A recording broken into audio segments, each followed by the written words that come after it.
y estoy agradecida por estar aquí.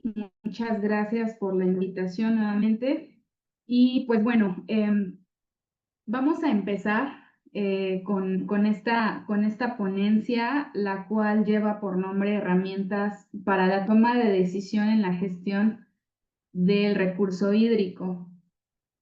Es importante, voy a mencionar que en esta presentación no vamos a abarcar todas las herramientas, pero porque existen varias y de diferentes tipos, pero sí vamos a abordar una en específico que considero que es bastante útil y para distintos sectores de la sociedad, ¿vale?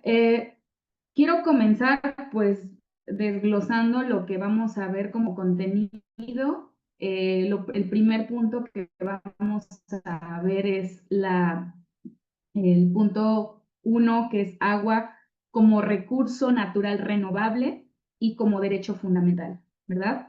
El segundo punto vamos a ver las algunas problemáticas que existen alrededor del agua, problemáticas sociales, claro está. Y finalmente vamos a revisar de forma muy general lo que es la herramienta de huella hídrica, ¿sí? Como herramienta de gestión del agua. Vamos a la siguiente, por favor. Muy bien. Bueno, antes de comenzar, me gusta mucho iniciar mis presentaciones con una reflexión acerca del tema, ¿verdad? En cuestión. Y me gustaría mucho que todas las invitadas, las asistentes en esta ponencia pudiéramos participar. No nos va a llevar más de un minuto. Me gustaría que observen la imagen que estoy presentando, la imagen que están observando que es muy bonita, ¿verdad? Y solamente les voy a explicar, vamos a observarla unos segundos y lo que quiero que me compartan después es eh, qué sintieron, qué percibieron. Les voy a dar unos segundos, solamente obsérvanla y ya después me dicen, ¿vale? Si pueden, si quieren y pueden comentar por ahí en la cajita de comentarios, estaría fabuloso. Voy a dar solamente unos 10 segunditos. Empezamos.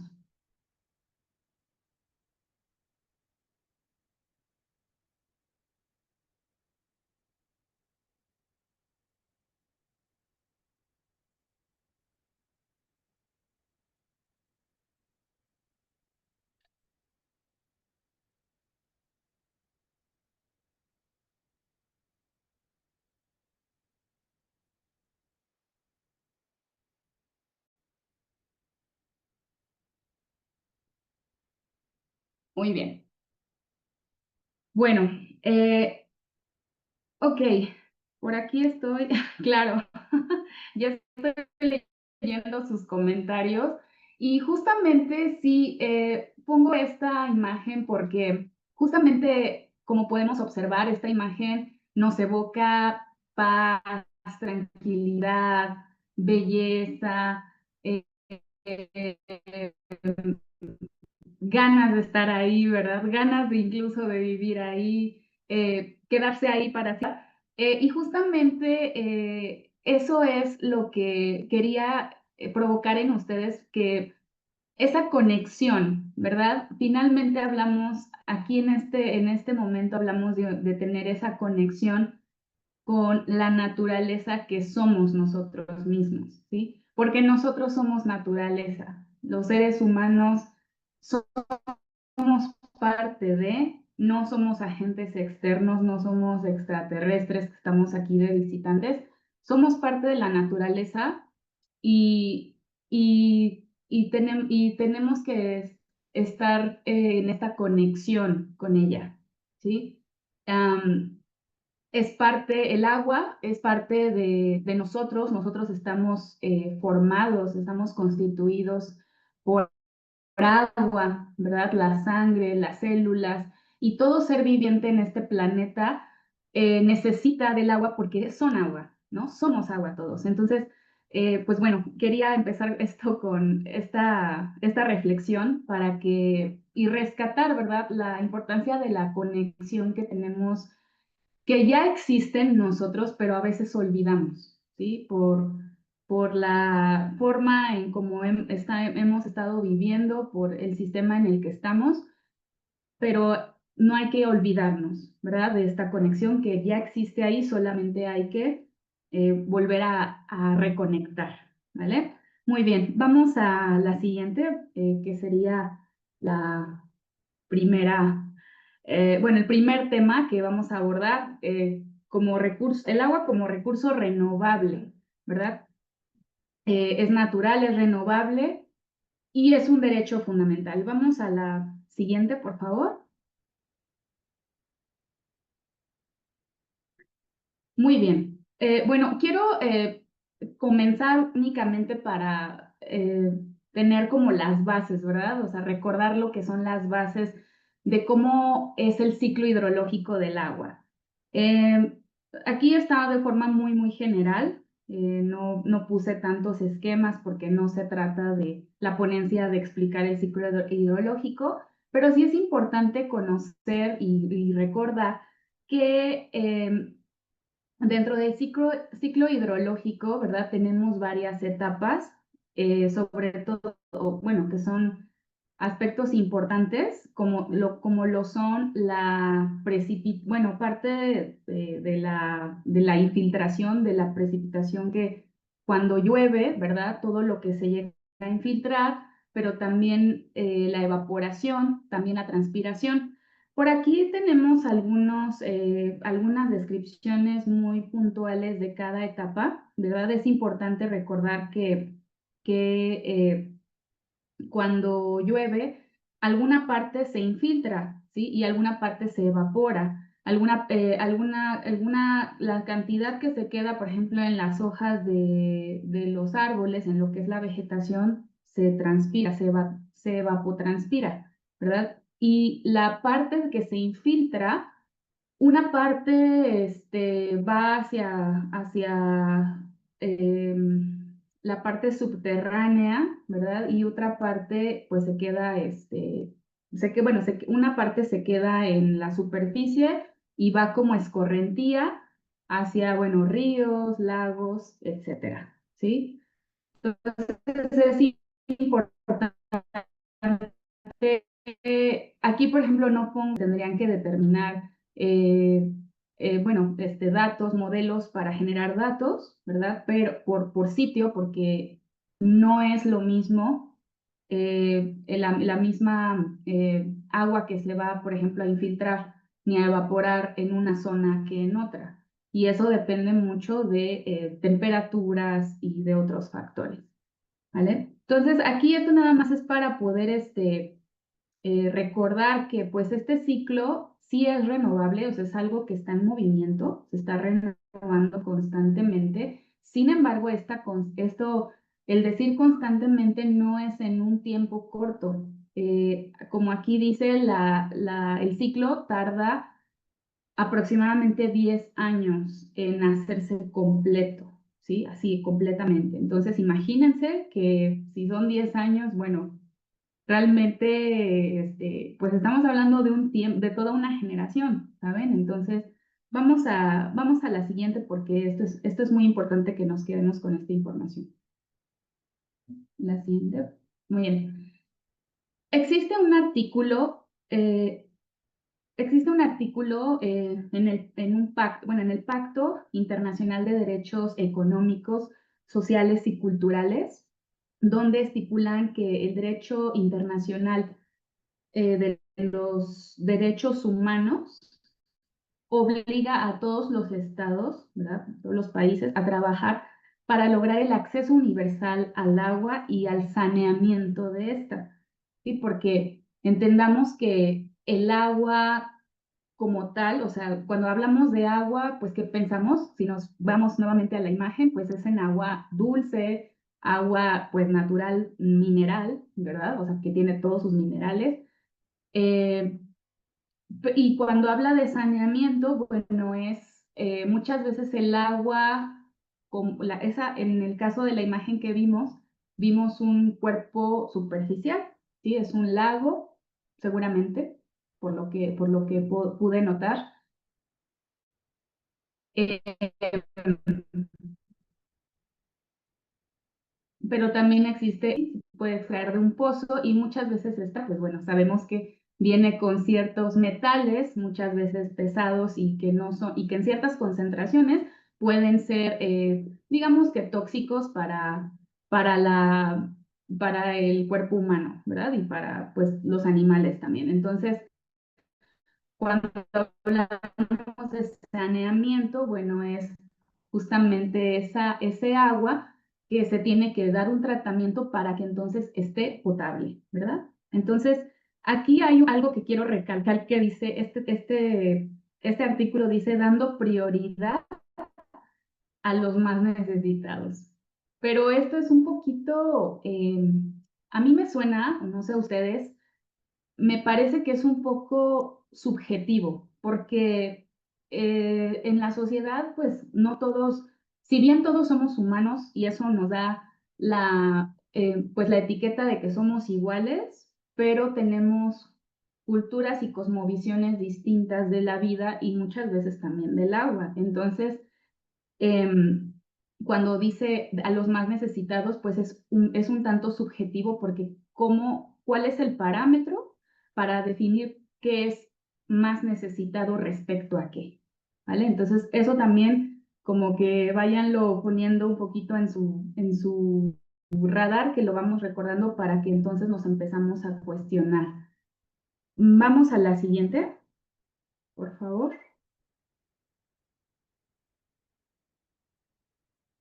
Muy bien. Bueno, entonces, este artículo entonces nos puede dar como resultado en que establezcamos el agua pues como un recurso del cual el humano pues se ve beneficiado o tiene que tener el derecho, ¿verdad? Sin embargo, es bien importante tener en cuenta que incluso si nos vamos como a un principio de vida o como ley de vida, que no sé si han escuchado la frase de dar y recibir, ¿verdad?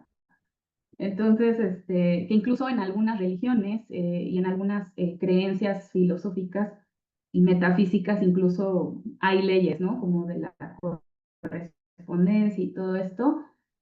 Y mucho se escucha en la literatura del aprovechamiento, de los derechos que tiene el humano, pero creo que se nos olvida o sea, tener en cuenta que el agua en sí, no nada más, no solo es un recurso, porque si ya hablamos que el agua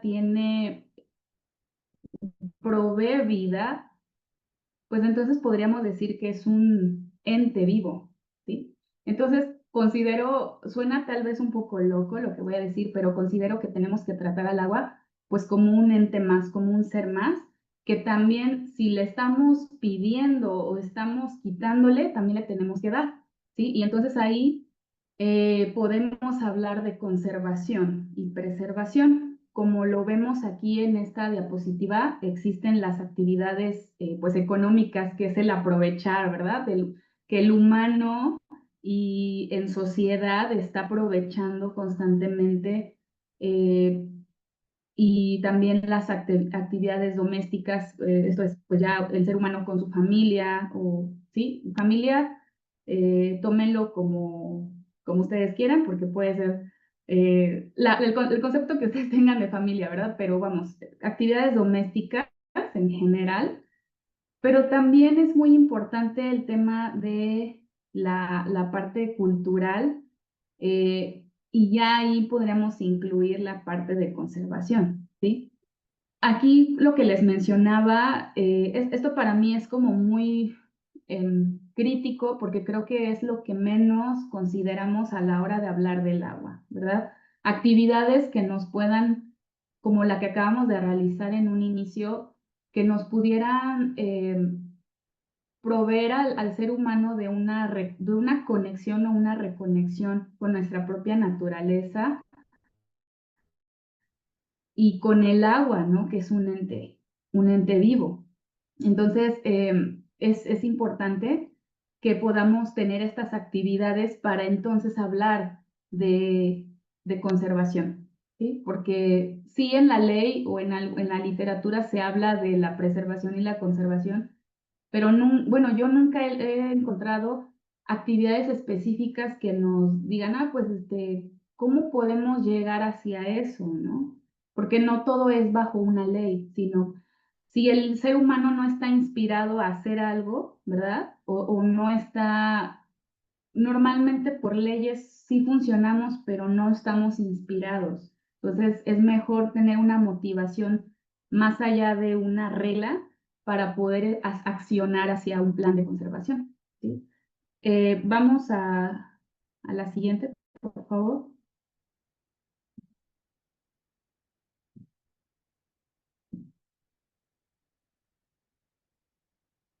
Muy bien, ok, no sé si tengan algo por aquí que aportar, igual si no vamos a continuar y después dejamos las preguntas para después, como como Lourdes ya nos había dicho. Bueno, el punto 2 que quiero tocar es justamente las problemáticas que surgen, las problemáticas sociales, evidentemente, a partir justamente de toda el funcionamiento, la sociedad en función al agua, ¿sí? Aquí como pues frases les pongo que bueno, de hecho es algo que comentó la ONU, que el agua pues puede crear paz, como ya lo vimos en la imagen, ¿verdad? Esos sentimientos o incluso en la convivencia con los demás, con las demás personas, pero también puede desencadenar conflictos, ¿sí? Aquí hay un dato que dice que solamente 24 países tienen acuerdo de cooperación para todos los recursos hídricos que comparten. ¿Por qué? Porque realmente el recurso hídrico es para todos. No es que, por ejemplo, yo estoy aquí en México, ¿no? Y digo, pues aquí está la barranca y pasa aquí el río, pero pues ese río pasa pues por diferentes localidades, por diferentes municipios, muchas veces, y al final va a desembocar, bueno, si es que no está ya seco, pero en teoría tendría que desembocar al mar, ¿sí? Entonces,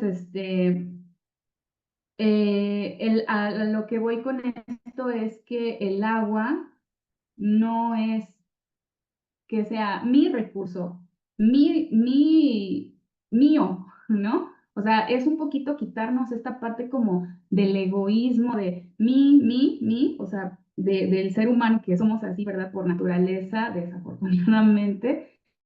Y entonces empezar a ver al agua, como ya dijimos que como un ser vivo, pero también que es un ser que se comparte para todos, ¿no? Para todo ser viviente, no nada más incluso para los humanos. Pero en este caso vamos a hablar de los humanos. Vamos a la siguiente.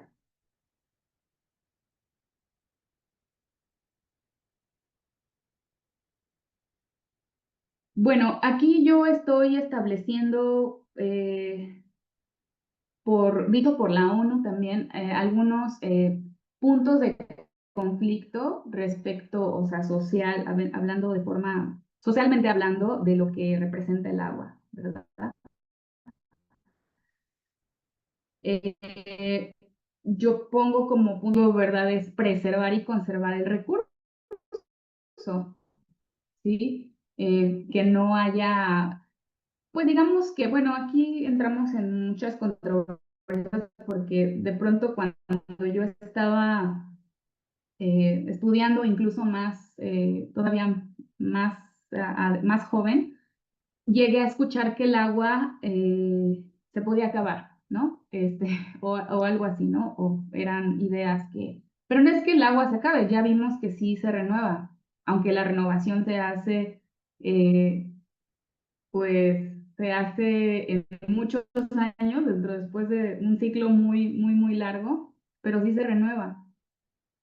Entonces, pues bueno, yo llegué a escuchar estas frases, ¿no? Estas ideas de que se podía acabar el agua y bueno, cosas muy catastróficas, ¿no?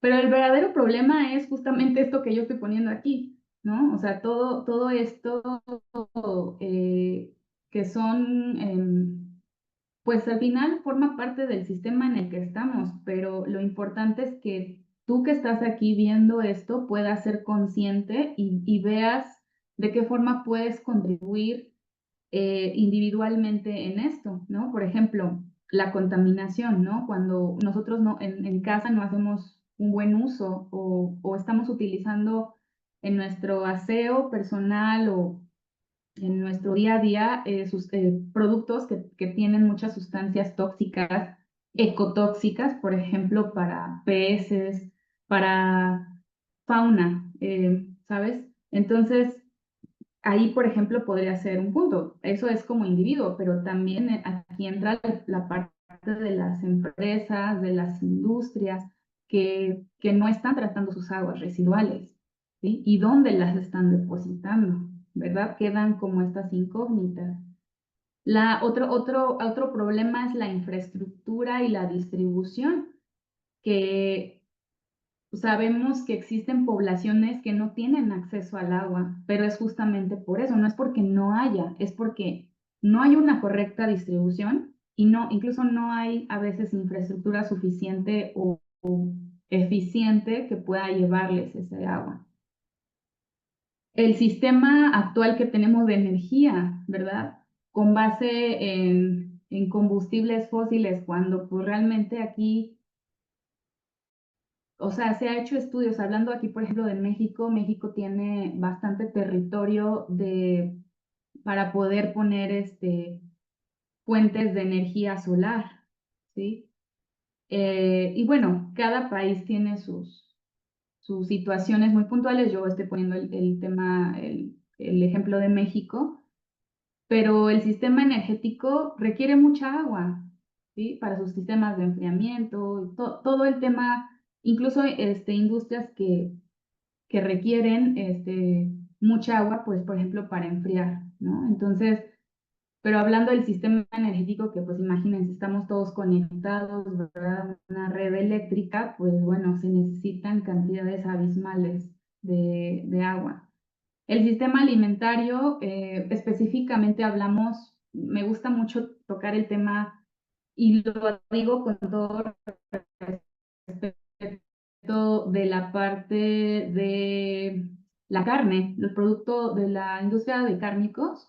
Hay estudios donde ya, bueno, hay varios estudios, no los tengo aquí, pero sí es que lo hay, que pues la carne genera un alto, bueno, aparte de huella de carbono, sí requiere mucha agua, ¿no?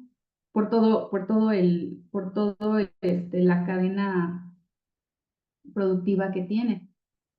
Aquí un punto bien, que creo que ahí podemos impactar bastantes, porque al final todo está en conjunto, ¿verdad? Lo que nosotros demandamos como sociedad, como población, pues obviamente así es donde como se va moviendo el reloj, ¿no? O más bien las ruedas del sistema. Hay veces que el ser humano tiene unas demandas que desde mi punto de vista y honestamente son muy absurdas, ¿no?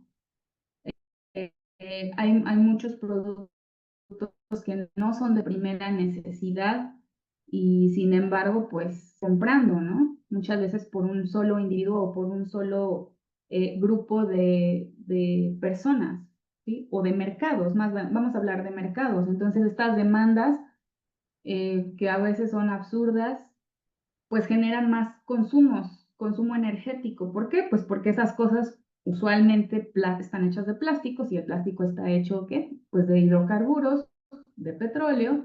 Y bueno, ahí volvemos otra vez, ¿no? Al tema del sistema energético.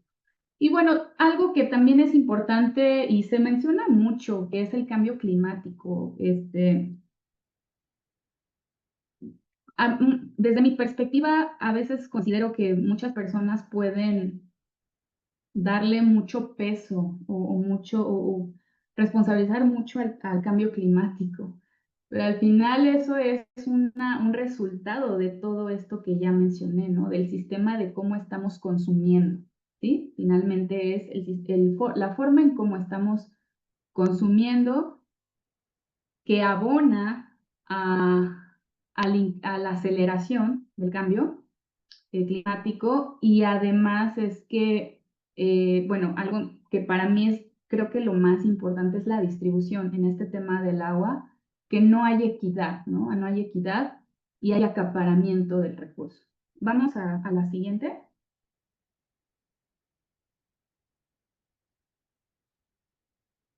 Bueno, aquí voy a poner nada más como ejemplo, esto lo saqué de unos datos de un artículo. Esto es información del Camarén, que es un sistema de captación en el manejo sostenible de los recursos naturales renovables del país de Ecuador. Aquí esta persona, o bueno, en este momento era el Antonio Gaibor, él fue secretario ejecutivo y menciona esto, ¿verdad?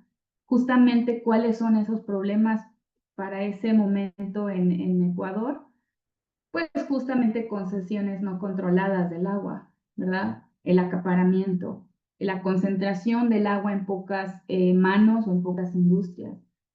También costos muy bajos por el recurso hídrico, que aquí es un tema que incluso aquí en México también es observable el hecho de que, por ejemplo, los costos del agua están, difieren, depende de la zona del país. Es diferente en zona centro, zona sur y zona norte, ¿no? Y zona bajío. Así más o menos, si no me equivoco, así se distribuyen. Y entonces, por ejemplo, yo sé que en el norte de aquí, del país de aquí de México, es más costoso el agua, ¿sí? Sí, cuesta más. Y entonces ahí la cuidan más, ¿sí? Y donde hay más agua o donde se concentra más recurso hídrico es en el sur del país, ¿sí? Y es donde es más barato, pero desafortunadamente es donde a veces acaparan más estas industrias eléctricas porque hay sistemas de generación ahí y bueno, hay diferentes factores ahí que dificultan esto, pero bueno, es como un ejemplo que hablo de aquí de mi país, ¿verdad? Nuevamente aquí menciona la mal distribución, la contaminación, que es lo mismo que mencionaba la ONU, y la destrucción de fuentes de agua, justamente por la contaminación, porque muchas industrias sus aguas residuales las desechan directamente. La industria turística aquí, por ejemplo, en México pues han multado a varios hoteles, sobre todo en la industria turística, que desechan directamente así, sin más al mar.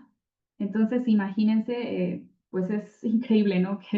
Que haya este nivel de ignorancia y de no conexión, ¿verdad? Con la naturaleza que somos y que estemos haciendo estas acciones tan feas. La siguiente, por favor. Bueno, también como dato, maneja que, por ejemplo, la verdad es que no tengo el año, pero voy a poner que es bueno, no menciona el año, pero menciona un caudal de dotación, una dotación de caudal de 2.240 metros cúbicos por segundo. Esto significa que aproximadamente son 64.300 concesiones dadas por el sistema de recursos hidráulicos para este país de Ecuador. Y bueno, aquí maneja estos datos de justamente lo que hablaba, ¿no? Del sistema, del sector eléctrico, que es el que más acapara, con un 74.28%. El sector de riego, un 19, casi 20%, y el sector doméstico apenas es el 1.22%. Esto no quiere decir, o este ejemplo no en ningún momento nos invita a dejar de hacer como individuos lo que nos toca, o de alguna forma actuar con conciencia desde donde estamos. Porque sí, la verdad es que a comparación de todos estos otros sectores, nosotros en nuestra casa no es como que estemos demandando tanta agua, ¿sí? Sin embargo, sí hay un impacto, por ejemplo, vuelvo a lo mismo, a lo que nosotros usamos y cómo se genera ese agua, ¿no? Al final, como agua residual, y qué es lo que contiene, qué químicos o qué tóxicos puede tener ese agua que va al final a la alcantarilla. Y asegurarnos también, por ejemplo, si donde estamos nosotros en nuestra localidad, pues ahí están tratando correctamente ese agua residual, ¿vale? Muy bien, vamos a la siguiente.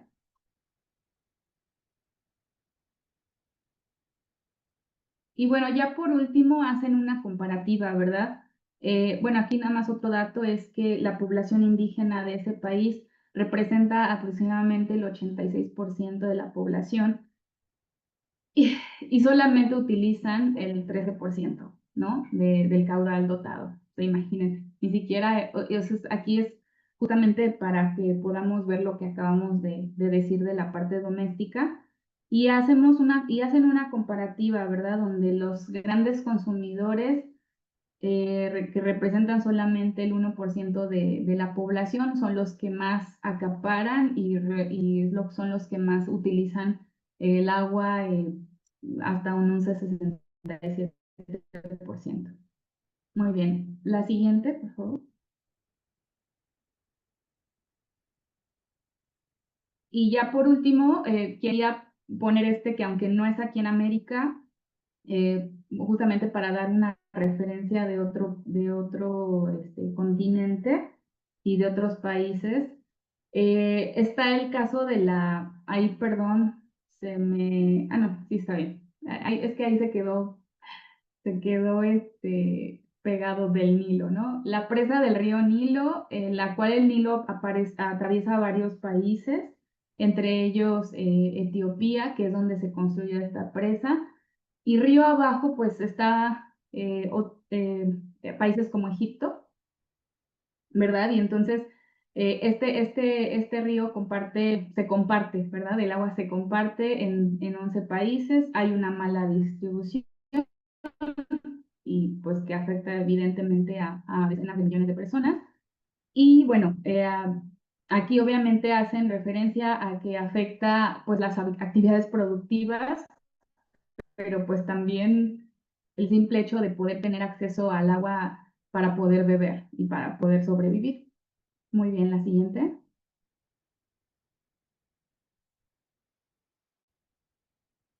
Bien, quiero mostrarles, esta es una fuente, esta es una gráfica, bueno, sí, es como un mapa de la disponibilidad de agua, refiriéndose a cuencas fluviales, la disponibilidad que hay, y solamente considera aguas superficiales que escurren por ríos y están embalsadas en lagos naturales y artificiales. La disponibilidad aquí se presenta por porcentaje bueno, es porcentaje de agua por porcentaje del total de la población. Entonces aquí como pueden ver, eh, quiero que pasemos a la otra, Lourdes, porque creo que está un poquito más dinámica o más didáctica. Aquí casi no se ve.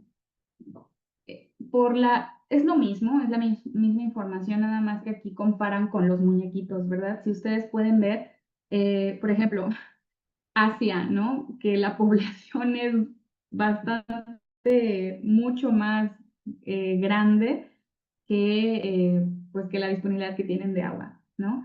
Si podemos ver, por ejemplo, Australia, pues ahí digamos que se va como compensando, incluso está tal vez un poquito más bajita la población. En Norteamérica, que pues bueno, nosotros como México es parte de Norteamérica. Este, bueno, aquí dice América del Norte y Central, o sea que también nos incluye a, a Guatemala. Pues aquí podemos ver que hay todavía un poco más de disponibilidad, ¿verdad? Si vemos un poquito que está un poquito más arriba la disponibilidad de agua con respecto al tamaño de la población.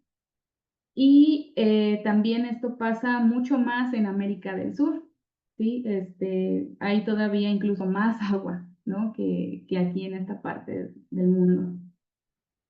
En Europa, por ejemplo, vemos que es bastante crítico también porque pues apenas tienen un 8% y su población, bueno, en cuanto a la población mundial, pues representan el 13%. El que sí está bastante crítico desde mi perspectiva, sí es Asia. Eh, y bueno, también vemos también una situación similar en África. Muy bien, vamos hacia a la siguiente, por favor. Bueno, ya como tema, como punto 3 y ya para ir finalizando, vamos a tocar rápidamente el tema de la huella hídrica como una herramienta de gestión del recurso, una herramienta de gestión sostenible, ¿vale? Del agua. Bueno, la huella hídrica es un indicador que evalúa el uso del agua y puede ayudar para tomar mejores decisiones en la gestión, ¿vale? Vamos a la siguiente.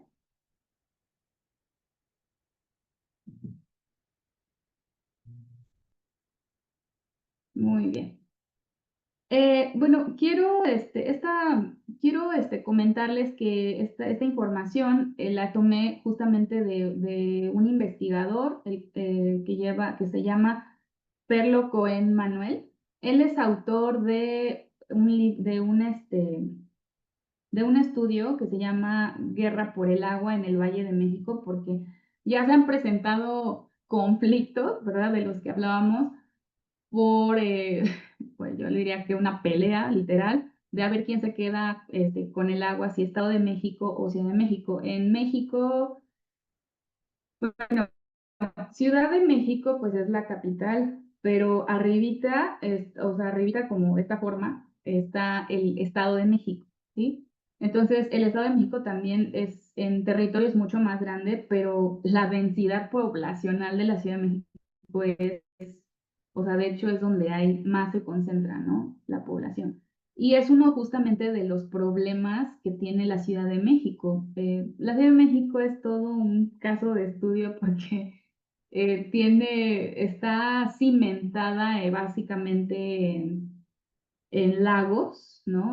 O sea, está como en hueco porque pues antes, pues ahí, bueno, antes, cuando era los tiempos prehispánicos, pues todo eso era agua, de hecho, sí, era un valle y entonces está cimentada sobre el agua. Entonces, pues cada año se reporta un hundimiento de la ciudad. No sé a dónde va a parar eso. Al final considero que ya ha habido colapsos. De hecho, ahorita que está lloviendo, hay inundaciones terribles y hay colapsos en el sistema de transporte público.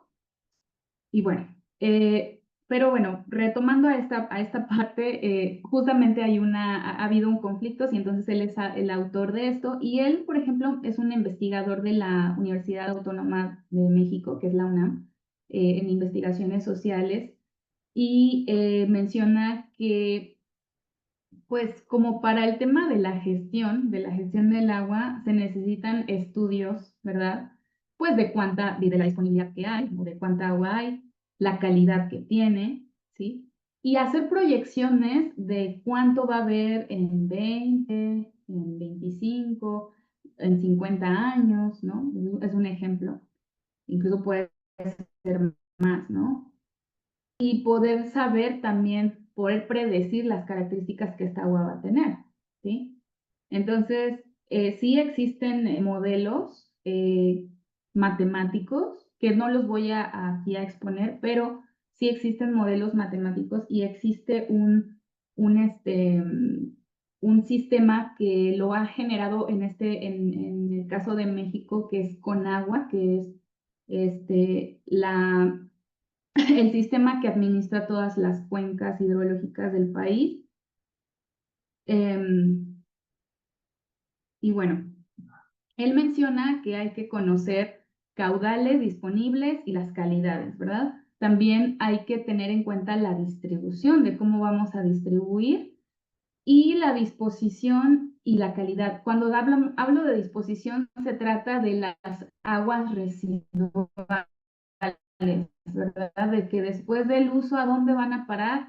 ¿Qué tratamiento se les va a dar? Y cómo van a salir esas aguas, ¿no? Y a dónde van a incorporar a un cuerpo natural, si se van a reutilizar para otra actividad. Eso es importante, ¿verdad? Y también actividades de conservación, ¿no? Que aquí, bueno, propone o se abren los cuestionamientos de cómo se va a pagar por todo esto, porque esto evidentemente cuesta, y cómo se va a garantizar un uso racional, ¿sí? Son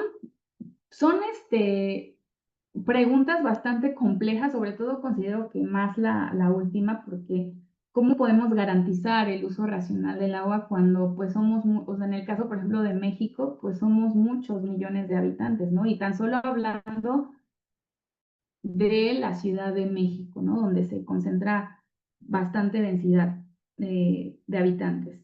Entonces,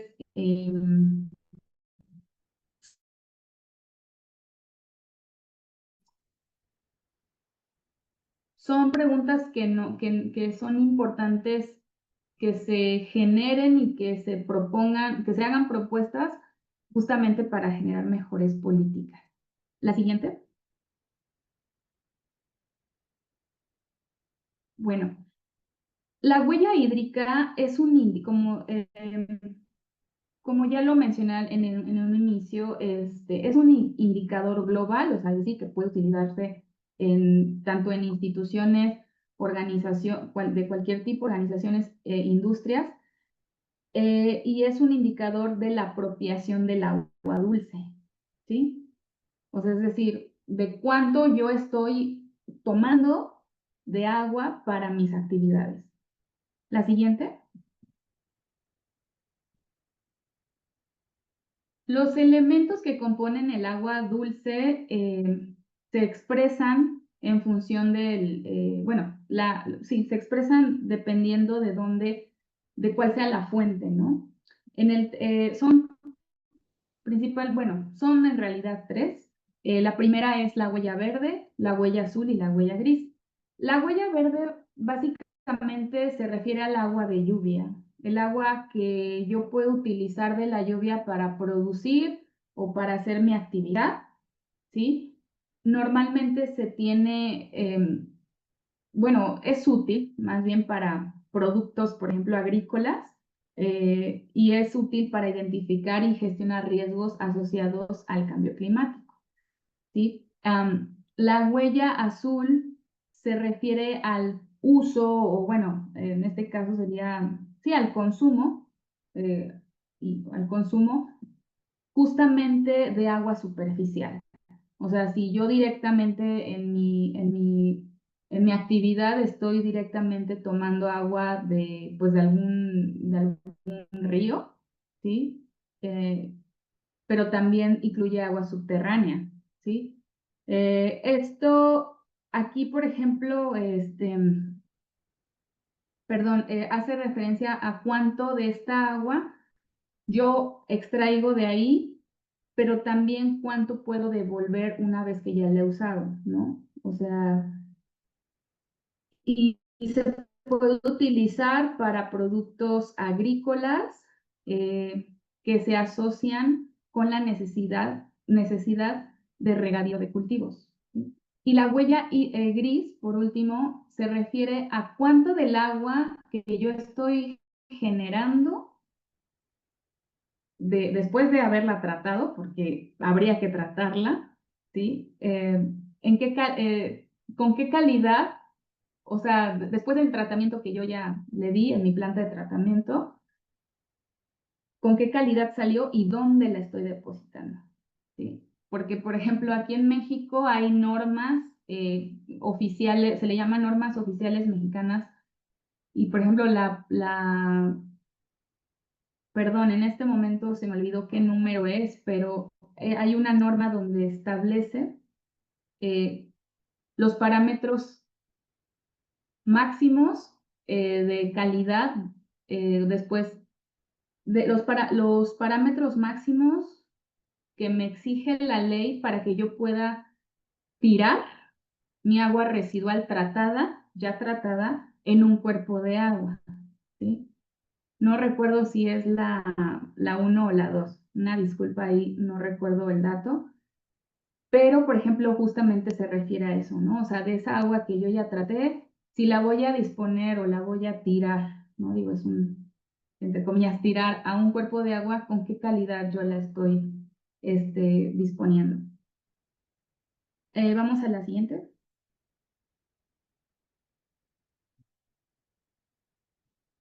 Bueno, las características de la huella hídrica, fundamentalmente, pues es una herramienta de gestión de agua.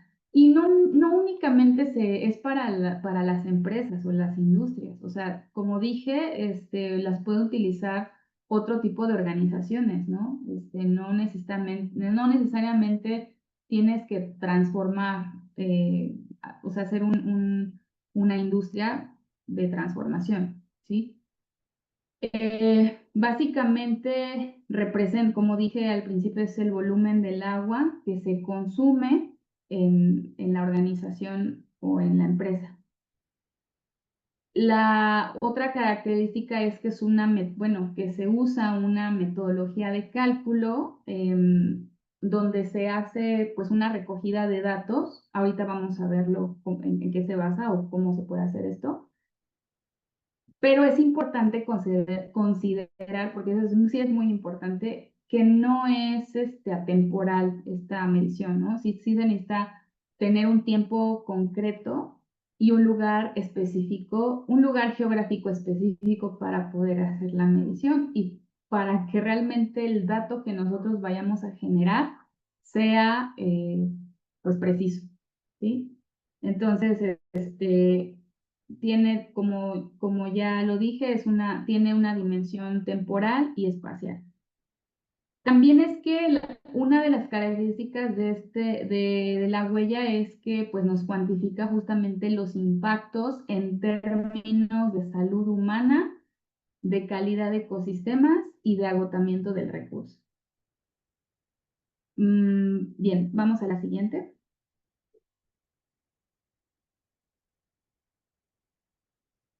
Ok, básicamente, ¿cómo vamos a considerar, cómo vamos a utilizar la huella ambiental? Tenemos que considerar los consumos directos e indirectos del agua, ¿sí? En consumos indirectos vamos a considerar, hablando de una industria, el agua que yo requiero para producir, ¿no? Por ejemplo, vamos a suponer que una industria láctea, de leche, sí, pero láctea, ¿no? Porque producen leche y otros derivados. Pero vamos a suponer que en el proceso de la leche, utilizan agua, porque pues no es como leche bronca, ¿no? Como le llaman, sino que está diluida, ¿verdad? Con agua. Entonces, es esa agua más el agua que está en cada ingrediente o que se necesitó para que mis otros ingredientes estén aquí, ¿vale? Entonces, consumo directo. Y también incluye el agua que yo ya utilicé y que por tanto está contaminada, ¿sí? Durante y al final del proceso. Y como consumo indirecto se refiere a el agua que está justamente en todas las otras, por ejemplo, ya no directamente en el producto, sino en toda la cadena de valor, ¿no? En toda la cadena productiva o toda la cadena de suministro. La siguiente.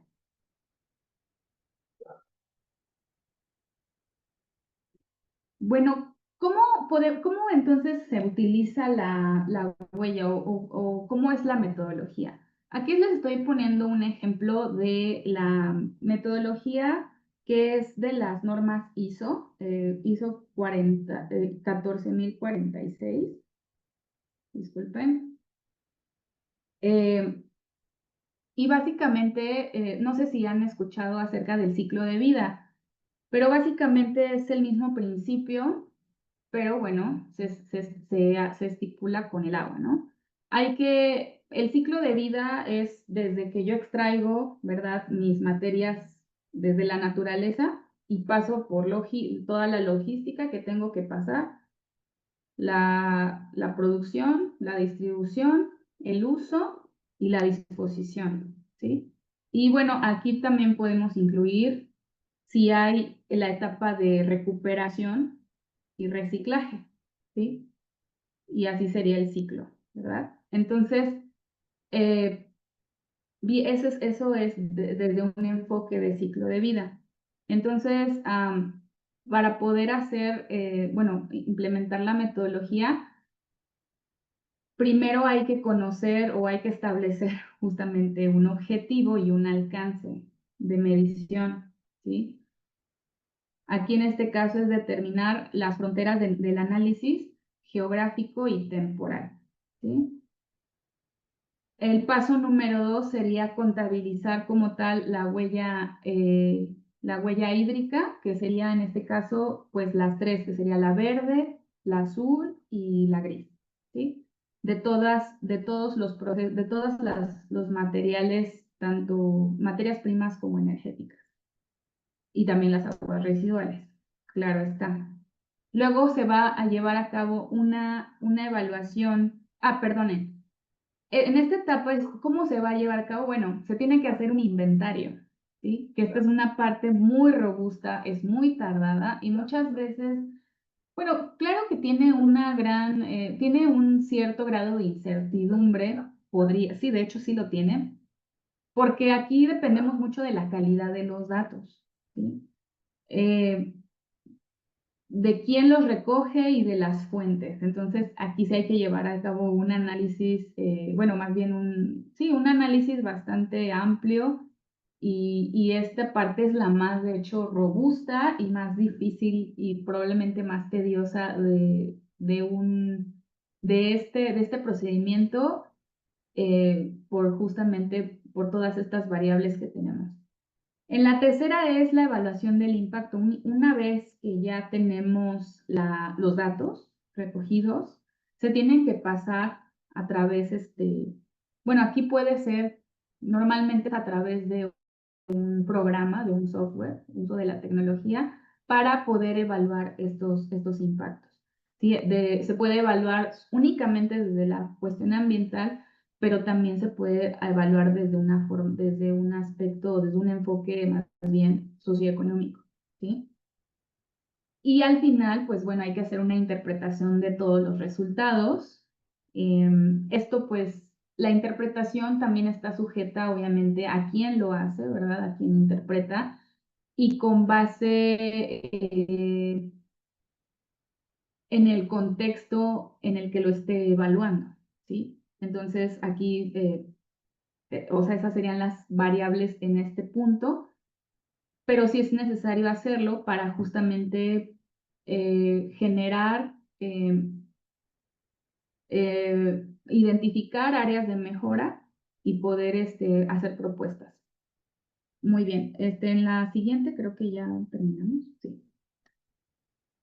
Pues bueno, como conclusión o bueno, como despedida, nos vamos con que la huella de carbono nos permite como, bueno, sobre todo como organizaciones o como entidades sociales, gestionar el recurso hídrico, ya que nos proporciona o sea, nos proporciona como un indicador para que nos ayude a tomar mejores decisiones en su gestión, ¿vale? Y bueno, eso sería todo. Espero no haberme pasado, me pasé por unos minutitos, pero listo. Terminamos. La siguiente. Bueno, ya. Muchas gracias. Bueno, la otra era de muchas gracias. Este, y bueno, por lo que nos dijo Lourdes, gracias Lourdes por el apoyo para la presentación. Si pasamos a la área, a la sección de preguntas y respuestas, si es que hay alguna, no sé si Sí, muchas gracias, puedan, Karen. Gracias por si toda esta puedan hablar. excelente información que nos Ujú. acabas de brindar, todo lo la importancia que tiene el recurso hídrico y todo lo que mencionaste. La verdad es que ha sido de mucho bien esta información, pues tal vez la sabemos y muchas veces no estamos conscientes, ¿verdad? Y lo importante, pues la herramienta de contabilizar y saber la huella hídrica y como consumidores, ¿verdad? Y si estamos trabajando en la industria que pues quizá algunos estemos, pues también tomar en cuenta eso, ¿verdad? Entonces, dejo este espacio, por favor, si son tan amables de tener alguna duda, algún comentario, por favor, si lo hacen saber a través del chat. Con toda confianza pueden abrir su micrófono o escribir en el chat. Tengo una manita levantada. Andrea Martínez, adelante, por favor. Hola, muchas gracias y muchas gracias por toda la información que nos compartiste, Karen. Yo tengo un par de dudas. Cuando mencionaste sobre los diferentes tipos de huella hídrica, que la verde, la azul y la gris, ¿en dónde o en qué parte como del análisis se incluyen las aguas que se devolvieron al sistema y que no fueron tratadas? Porque entiendo que la huella hídrica gris, pues es la que sí se trató y se devolvió, pero entonces, ¿en dónde están las que no se trataron? A ver, no sé si puedas volver, no te entendí, a ver, es que no te entendí. ¿Dices que en qué parte del análisis se Sí, refleja la cantidad de la que no se devolvió a la naturaleza? ¿Esa no, es o tu sea, la pregunta? cantidad de agua o el agua que se devolvió a la naturaleza o al medio, pero que no se trató. O sea, no recibió ningún tipo de tratamiento, porque lo que te entendí es que el agua gris, pues sí tiene un tratamiento, pero, ajá, ¿en qué momento se incluye la que no? Pues bueno, en realidad, pues no se podría incluir porque aquí justamente se está, o bueno, sí se podría considerar, pero pues tendría que ser igual desde la parte gris, o sea, si no estás teniendo ningún tratamiento en tus aguas residuales, pues justamente se considera como, pues como huella gris. Pero sí tienes que tener en cuenta que pues el impacto va a ser mucho más alto, o sea, a que si tú le dieras un tratamiento, entonces ese dato se te va a ir más arriba. O sea, aquí la huella gris, o sea, nos dice que es la calidad, es con la calidad con la que sale el agua de nuestros procesos o de nuestras actividades, ¿verdad? Entonces, justamente ahí va, vamos, el agua residual, ya sea cruda, en términos de ingeniería, pues se dice agua cruda, agua residual cruda o agua residual tratada. ¿Sí te respondí la pregunta? Sí, muchas gracias. Y tenía otra duda. Cuando me hablaste de que cuando ya se evalúa como que todo el impacto, mencionaste que se hace como que a través de algún programa. ¿Podrías indicarme qué programa es ese? Bueno, existe, aquí no lo puse, pero déjenme ver aquí está un ejemplo, bueno, está el ejemplo del water, del triple W, perdón que no lo puse, se me pasó, es el water footprint, waterfootprint.org.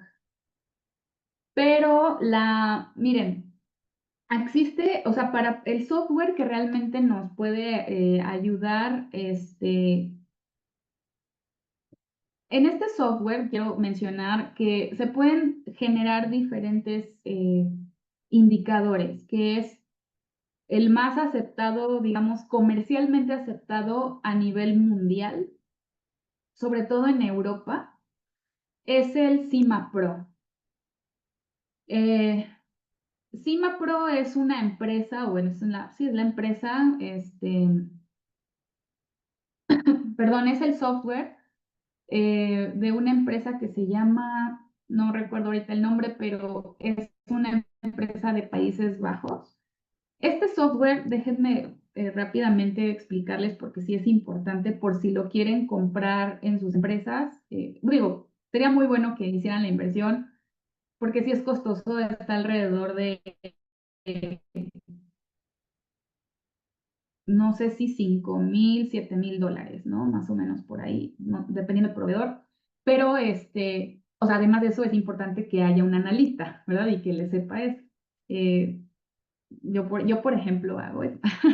Entonces, lo sé utilizar. Entonces, este software es muy utilizado para quienes hacen análisis de ciclo de vida y huella de carbono, porque de hecho ese es uno de los indicadores que nos provee o que nos resulta de este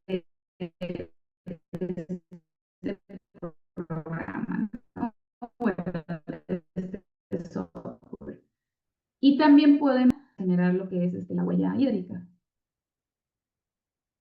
Entonces, pero para poder hacer esto, como dije, es muy importante la recogida de datos, ¿no? Checar la calidad de los datos, porque también el software ya tiene cargadas bases de datos, pero esas bases de datos usualmente son bases de datos, digamos, en entornos europeos, ¿sí? Eh, y entonces no es que no sean buenos, pero al final sí hay, digamos que yo le llamaría cierta grado de, no sé si es la palabra correcta, incertidumbre, porque pues al final no son datos recogidos de empresas mexicanas, bueno, perdón, de empresas específicamente de mi país, sino es a lo largo del mundo, ¿no? Y también muchas veces europeas, pues porque más, tienen mejor manejo en cuanto a los datos, pues si la empresa es de Países Bajos, pues imagínate, ¿no? Los datos que están cargados son a través de librerías es una empresa que se llama EcoInvent y ellos se encargan justamente de recoger esos datos que se cargan al sistema del software. Y entonces es como se hacen los análisis. Ujú. ¿Sí respondí la pregunta o hay alguna duda? Sí, sí me la respondiste. Muchísimas gracias. Sí, con gusto. Gracias, Karen. No sé si hay alguien más que quiera abrir su micrófono y realizar la pregunta o puedan escribir aquí en el chat. Está abierto, por favor.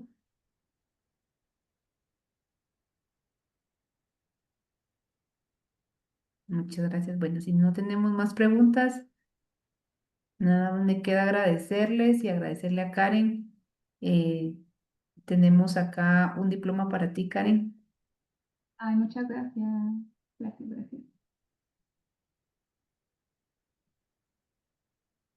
Bueno, Te lo haré llegar. Aquí pues, dice el grupo 8, Cambio Climático, Mitigación del Riesgo y Desarrollo Sostenible. Otorga el presente diploma a ingeniera Karen Velázquez, es verdad, no es Vázquez. es Tenemos Velázquez, aquí, sí, de hecho ya, la verdad es que Vázquez tenemos ya dos errores lo vi acá. hasta el final, pero sí es Por su excelente participación como ponente en la conferencia, qué herramientas son útiles para la toma de decisiones en la gestión de recurso hídrico, con un total de 1 hora, realizado en la ciudad de Guatemala a los 4 días del mes de junio del 2025, y firma la chair de OWSD capítulo Guatemala, María André de Starac, y Andrea Sofía García de León, que es nuestra coordinadora del equipo 8 de Cambio Climático y Mitigación de Riesgo y Desarrollo Sostenible de la Agenda 2030.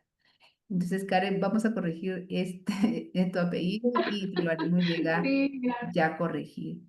Ay, por Entonces, aquí alguien me comentó que no estabas mostrando el documento, pero creo que porque todavía estás compartiendo la pantalla de la presentación. ok, ya, no sé si necesitas presentar algo.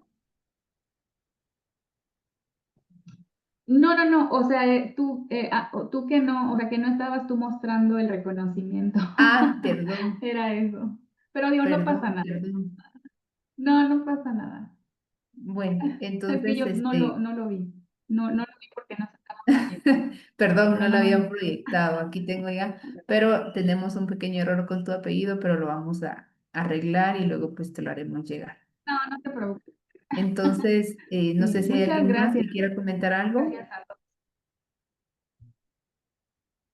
Bueno, Muy yo nada más quería nuevamente agradecerles, muchas gracias por la oportunidad. Espero que haya sido valiosa la información y sobre todo con lo que ahora sí que con mi mensaje final es que, o sea, sí es muy bueno tener la parte de la ciencia, de hecho es muy útil, ¿no? Sin la ciencia al final es una herramienta, pero también en el tema del agua sí considero que es muy importante eh, esta parte justamente como de utilizar nuestra conciencia, eh, que digamos que considero que muchas veces no nos estamos como conectando, ¿no? Al tema de o apelar a la conciencia humana, ¿no? Entonces, sí invitar a todas las personas que nos están viendo que puedan hacer estos ejercicios como de conexión y reconexión con la naturaleza, principalmente con ustedes mismos, porque somos naturaleza, y creo que desde ahí empieza a haber mucho entendimiento acerca de realmente del cuidado de los recursos naturales, porque mucho se habla de cuidado, de preservación y todo esto, pero a veces no lo integramos, no está integrado en nosotros. Entonces, considero que para poderlo integrarlo realmente necesitamos primero conectarnos con nuestra propia naturaleza, pues conectarnos con quién somos, por qué estamos aquí y para qué, ¿no? No nada más estamos para trabajar y producir, ¿no? Como si fuéramos robotcitos, sino estamos para un bien más supremo, ¿verdad? Y bueno, pues únicamente cerrar con eso. Muchas gracias, Lore. bueno, muchas gracias a todos por conectarse y nos vemos en una siguiente conferencia. Siempre lo vamos a estar comunicando. Gracias al equipo 8 y a los que pudieron conectarse, pues estaremos en una próxima. Hasta luego. Hasta luego. Feliz noche, muchas gracias. Buenas noches.